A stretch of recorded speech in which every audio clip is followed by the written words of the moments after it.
Apakah hidupmu terasa berat hari-hari ini? Ini jawabannya. Bapak Ibu Saudara sekalian, seringkali kita merasa bahwa hidup ini terasa berat. Tetapi sesungguhnya yang membuat berat adalah ketika kita berusaha untuk memaksa hidup kita harus terjadi sesuai dengan keinginan kita.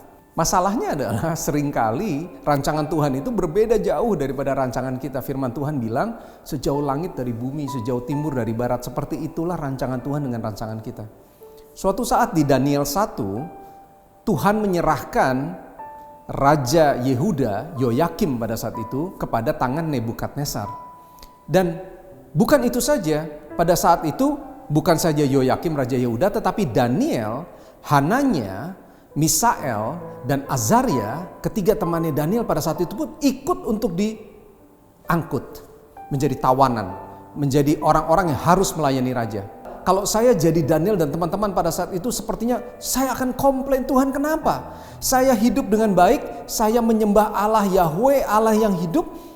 Kenapa kok Tuhan izinkan hal ini terjadi kepada kehidupan saya? Tetapi kalau kita baca seluruh daripada kitab Daniel, tidak ada kita temukan Daniel bersama dengan teman-temannya, mereka komplain terhadap Tuhan. Nah, tiga hal ini yang kita bisa pelajari sehingga hidup kita tidak terasa berat. Sekalipun Tuhan terkadang mengizinkan hal-hal yang tidak sesuai dengan keinginan kita. Yang pertama, temukan tujuan Tuhan. Temukan tujuan Tuhan, bahwa Tuhan itu punya rancangan berbeda sama rancangan kita. Tuhan menghendaki hal-hal yang baik, tetapi kita punya rancangan yang lain. Daniel pada saat itu mereka berusaha menemukan tujuan Tuhan. Yang kedua, dia tetap memiliki respon yang baik. Ada hal-hal yang di luar wilayah kita yang tidak bisa menjadi kendali kita, itu wilayahnya Tuhan. Kedaulatan Tuhan, tapi ada hal-hal yang bisa kita lakukan sebagai orang percaya. Daniel berketetapan untuk tidak menajiskan dirinya. Daniel berketetapan untuk tinggal di dalam kesetiaan ketika dia ikut di dalam tawanan pada saat itu.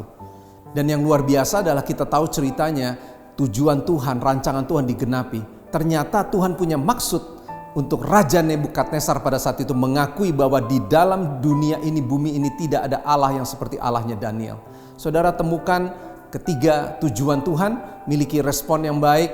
Yang ketiga, setialah di dalam mengikuti rancangan Tuhan. Percayalah bahwa hidup ini akan terasa jauh lebih mudah karena Tuhan tetap setia. Tuhan akan menyertai setiap langkah kita. Tuhan berkati kita semua. God bless.